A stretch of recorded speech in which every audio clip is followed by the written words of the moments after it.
happy heart সকলোতকৈ ডাঙৰ medicine এই ঠাণ্ডাৰ দিনকেইটাত এই ভিডিঅ'টো সেইকাৰণে বনোৱা হৈছে কি কৰিব এই মেডিচিন ল'বলৈ সকলোবোৰ কথা জানক ভিডিঅ'টো শেষলৈকে খুব ভালকৈ মন দি চাব ঠাণ্ডা পানীৰে গা ধুব পাৰিব মই নোৱাৰো ঠাণ্ডা পানীৰে গা ধুব কাৰণ মোৰ ঘৰত গিজাৰ আছে ৰ ফুড খাব পাৰিব নাই নাখাওঁ মই পিজ্জা খাম বাৰ্গাৰ খাম সো এইবোৰ হৈছে আজিকালি মেণ্টেলিটি মানুহৰ কথা সো এইবোৰ হৈছে বেমাৰৰ মূল কাৰণ অসুখৰ মূল কাৰণ সো মই এইটো কোৱা নাই যে আপোনালোকে ঠাণ্ডা পানী ইউজ কৰিবই লাগিব গৰম পানী আপোনালোকে ইউজ কৰিব নোৱাৰে ৰাতিপুৱা শুই উঠি যেতিয়া আমি হাতখন ধুওঁ অবিয়াছলি তেতিয়া আমাক অকণমান হ'লেও গৰম পানী লাগে তেতিয়া আমি লগে লগে ঠাণ্ডা পানীৰে হাতখন ধুবলৈ বা ভৰি হাত ধুবলৈ অকণমান কষ্ট পাওঁ কিন্তু ঠাণ্ডা পানীৰে গা ধুব লাগিব গোটেইখিনি কথা আজি জানিম আমি ঠাণ্ডা পানীৰে গা ধুলে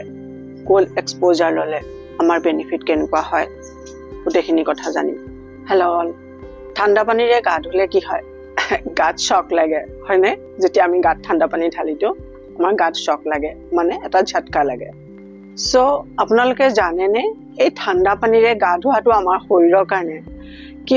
কিমান বেনিফিচিয়েল আপোনালোকে জানিলে আচৰিত হৈ যাব আজি গোটেইখিনি কথা ইয়াত ক'ম ঠাণ্ডা পানীৰে বহুত ট্ৰিটমেণ্ট কৰা হয় ইয়াৰ বিষয়েও ক'ম ঠাণ্ডাত ঠাণ্ডা পানীৰে আমি গা ধুব পাৰোঁ কিন্তু গৰমতো আমি ঠাণ্ডা পানীৰে গা ধুব পাৰোঁ এই ঠাণ্ডা পানীৰে গা ধুলে কি হয় কেনেকৈ ইউজ কৰিব ঠাণ্ডা পানী এই গোটেইখিনি কথা আজি কভাৰ কৰিম আমি সকলোৱে ঠাণ্ডাত গৰম পানী ব্যৱহাৰ কৰি ভাল পাওঁ সকলোৰে ঘৰত গিজাৰ থাকে ঠাণ্ডা পানী গাত ঢালি দিয়াৰ লগে লগে যি শক লাগে আমাৰ গাত আমি যেনেকৈ জোকাৰ খাই উঠোঁ সেই সময়ত আমাৰ পুৰা ইমিউন ছিষ্টেম সাৰ পাই উঠে ইয়াৰ বহুত চাইণ্টিফিক এভিডেঞ্চ আছে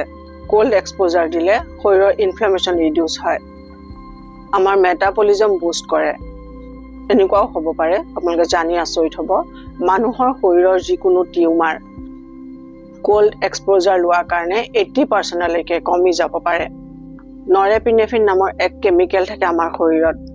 যেতিয়া আমি ঠাণ্ডা পানীৰে গা ধুওঁ সেই নৰেপিনেফ্ৰিন ৰিলিজ হয় আমাৰ শৰীৰত আৰু এই প্ৰচেছে আমাৰ মুড ভাল কৰে like stress depression over thinking এই প্ৰব্লেমবোৰ নাইকিয়া হোৱাত হেল্প হয় এই কোল্ড এক্সপ'জাৰ আজিকালি মেডিকেল চায়েন্সেও ইউজ কৰে যিটোক কোৱা হয় কোল্ড থেৰাপি কেঞ্চাৰ আৰু বহুত ধৰণৰ অসুখ ঠিক কৰাৰ কাৰণেও কোল্ড থেৰাপি ইউজ কৰা হয় ইয়াক পেচেণ্টক খুব বেছি ঠাণ্ডা দিয়া হয় আৰু কেতিয়াবা এই ট্ৰিটমেণ্ট দিয়া হয় লিকুইড নাইট্ৰজেনেৰে যিটো হয় এক্সট্ৰিম ঠাণ্ডা আৰু কেতিয়াবা ঠাণ্ডা বতাহেৰেও ট্ৰিটমেণ্ট দিয়া হয় তাৰমানে এতিয়া আপোনালোকে গম পালে ঠাণ্ডাটো আমাৰ শৰীৰৰ কাৰণে কিমান দৰকাৰী কিয় বাৰু এই ঠাণ্ডা ট্ৰিটমেণ্টে কাম কৰে আমাৰ শৰীৰত কাৰণ ইমিউনিটি এক্টিভ হয় এতিয়া ঠাণ্ডা পানীৰে গা ধুই চাওক ৰাতিপুৱাই তেতিয়া আপোনালোকে গোটেই কথাবোৰ গম পাব কিমান ফ্ৰেছ ফিল কৰিব গোটেই দিনটোৰ কাৰণে ফ্ৰেছ আৰু এক্টিভ ফিল কৰি থাকিব লগতে খুব ভাল আৰু হেপী ফিল কৰিব এতিয়া গৰমৰ দিনত কোল্ড শ্বাৱাৰ কেনেকৈ ল'ব গৰমৰ দিনত প্ৰায় পানীবোৰ কুহুমীয়া নিচিনা হৈ থাকে সো সেই কুহুমীয়া পানী দি আমি গাটো প্ৰথমতে ধুই ল'ম ধোৱাৰ পিছত আমি ফ্ৰিজৰ ঠাণ্ডা বৰফ দি পানীত মিহলাই সেই পানী যদি আমি দুমগমান গাত ঢালি দিওঁ মূৰৰ পৰা ভৰিলৈকে তেতিয়াহ'লে আমি সেই কোল্ড এক্সপ'জাৰ গোটেইখিনি বেনিফিট পাব পাৰোঁ অলপ হ'লেও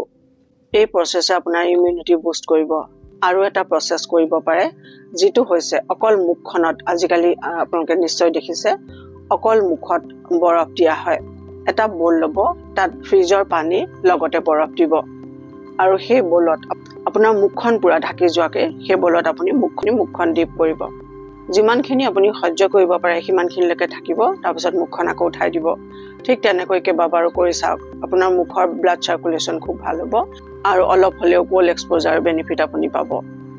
কৰি চাওক খুবেই ভাল হ'ব কি ভাল হ'ব ভিডিঅ'টো শেষলৈকে চালে সকলোখিনি কথা গম পাব কেনেকৈ কিয় ভাল হ'ব যেতিয়া আমি ঠাণ্ডা পানীৰে গা ধুওঁ এণ্ডৰফিন আৰু ডপামিনৰ নিচিনা হেপী হৰম'ন আমাৰ শৰীৰত ৰিলিজ হয় ষ্ট্ৰেছ কম হয় আৰু আমাৰ ব্ৰেইন এলাৰ্ট মুডত আহি যায় আৰু ফ্ৰেছ ফিল হয় সেইকাৰণে বহুত মানুহে ৰাতিপুৱাই শুই উঠি ঠাণ্ডা পানীৰে গা ধোৱাটো প্ৰিফাৰ কৰে কিছু ষ্টাডিৰ পৰা জনা গৈছে ডিপ্ৰেশ্যনৰ পেচেণ্টৰ কাৰণে কোল্ড থেৰাপি খুব বেছি ফাষ্ট কাম কৰে সো যেতিয়া আপোনাৰ মন বেয়া লাগি থাকে একদম ঠাণ্ডা পানীৰে আপুনি গাটো ধুই চাওক লগে লগে আপুনি ৰিজাল্ট পাব আৰু জানক ইয়াৰ বিষয়ে হৰমোনাল বেলেঞ্চ ঠিক কৰে আৰু মুড সুইং ঠিক কৰে গোটেই দিন শৰীৰ এনাৰ্জেটিক ফিল হয় যিসকল বেছি ষ্ট্ৰেছত থাকে মেণ্টেলি যিসকল টায়াৰ্ড হৈ থাকে তেওঁলোকৰ কাৰণে বহুত বেছি বেনিফিচিয়েল এই কোল্ড থেৰাপি কোল্ড এক্সপোজাৰ ল'লে বা ঠাণ্ডা পানীৰে গা ধুলে ব্লাড চাৰ্কুলেশ্যন ফাষ্ট হয় লগতে হাৰ্ট বিট বাঢ়ি যোৱাৰ কাৰণে হাৰ্টৰ পাম্প কৰাৰ গতি ভাল হয় লগতে স্কিনৰ দাগ কম হোৱাত হেল্প হয় যিসকলে বহুত দেৰিলৈকে বহি কাম কৰি থাকে তেওঁলোকৰ ঠাণ্ডা পানীৰে গা ধোৱাটো দৰকাৰ কাৰণ যেতিয়া বহি কাম কৰি থাকে তেওঁলোকৰ ব্লাড চাৰ্কুলেশ্যন কমকৈ হয় যেতিয়া ঠাণ্ডা পানীৰে গা ধুই দিব ব্লাড চাৰ্কুলেশ্যন ফাষ্ট হ'ব আগতেও কৈছোঁ ঠাণ্ডা পানী গাত ঢলাৰ লগে লগে শৰীৰত এক শ্বক লাগে মানে আমি জোকাৰ খাই উঠোঁ যাৰ কাৰণে আমাৰ নাৰ্ভাছ ছিষ্টেম এক্টিভ হয় এই প্ৰচেছে শৰীৰক এলাৰ্ট কৰে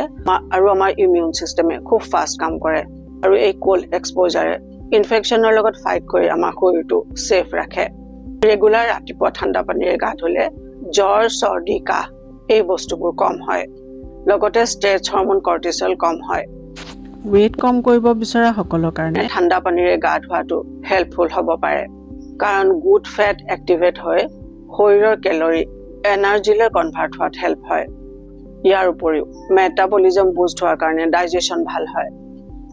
সাধাৰণতে আমি ভাবোঁ গৰম পানীৰে গা ধুলে শৰীৰৰ ভাগৰ কমে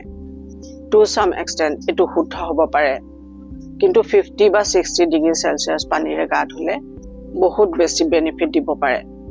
আৰু জানক ঠাণ্ডা পানী যেতিয়া আমি ইউজ কৰোঁ আমাৰ নোমৰ গুৰিবোৰ টাইট হয় তাৰ মানে আমাৰ ৰিংকল কম হোৱাত হেল্প হয় ডাষ্ট আৰু বেক্টেৰিয়া আমাৰ নোমৰ গুৰিত সোমাব নোৱাৰে স্কিনৰ ইলাষ্টিচিটি ঠিক থাকে যাৰ কাৰণে স্কিনৰ ৰিংকল দেৰিকৈ পৰে ৰাতিপুৱা ঠাণ্ডা পানীৰে গা ধুই চাওক খুব আৰাম আৰু ফ্ৰেছ ফিল কৰিব আমাৰ স্কিন ৱেট ইমিউনিটি এইবোৰত বহুত বেছি পজিটিভিটি এড কৰে লগতে আমাৰ টোপনি কোৱালিটি ভাল হয় ভিডিঅ'টো যিমান পাৰে সিমান শ্বেয়াৰ কৰিব আনৰ হেল্প হৈ যাব আনৰ যেতিয়া হেল্প হ'ব আপোনাৰ ডাবল ট্ৰিপল হেল্প হ'ব এই কথাটো সদায় জানিব সদায় লোকৰ ভালৰ কাৰণে যদি আমি কিবা এটা কৰোঁ আমাৰ নিজৰ বহুত বেছি ভাল হয় চ' এই কথাটো মনত ৰাখিলে আপুনি সুখীও হৈ থাকিব জীৱনত বহুত বেছি চ' যিসকল আমাৰ চেনেললৈ নতুনকৈ আহিছে তেওঁলোকে চেনেল ছাবস্ক্ৰাইব কৰি ল'ব কাৰণ আমাৰ চেনেলত সুখী হেল্ডি আৰু সুন্দৰ হৈ থাকিব পৰা ভিডিঅ' সদায় পাই থাকিব শেষত ক'ম আচলতে হেল্থহে আচল ছাকচেছ বাকীবোৰ আচলতে বোনাছহে ধ্যান কৰি ষ্ট্ৰেছ দূৰত ৰাখক ঠাণ্ডা পানীৰে গা ধুই ষ্ট্ৰেছ দূৰত ৰাখক হেপী হাৰ্ট সকলোতকৈ ডাঙৰ মেডিচিন চ' খুব সুখেৰে থাকক খুব এনাৰ্জেটিক হৈ থাকক নিজৰ বহুত বহুত যত্ন ল'ব বহুত সুন্দৰ হৈ থাকক মোৰ শুভেচ্ছা থাকিল